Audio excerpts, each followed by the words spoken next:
केतनो कहीं ये सखी न मंगावे।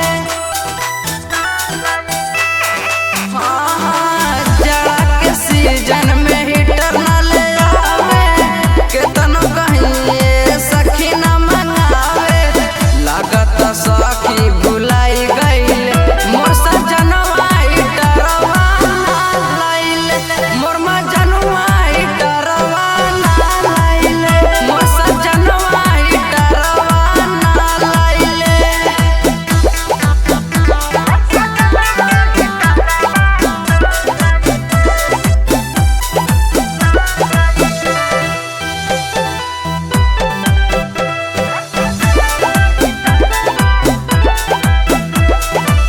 राहे लगत जाड़ा कंबल के भीतरिया, गुस्सा बड़ी लागल सखी उनके ऊपरिया।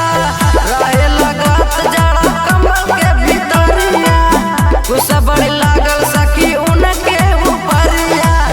एगो कहल ना हमार मनल, मोर सजनवा हीटरवा ना लाइल, मोर मजनुआ हीटरवा ना लाइल, मोर बालमुआ हीटरवा ना लाइल।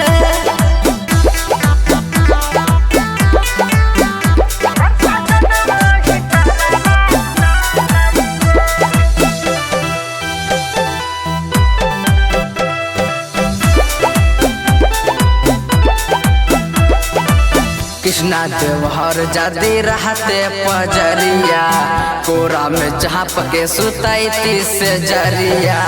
कृष्णा देवहर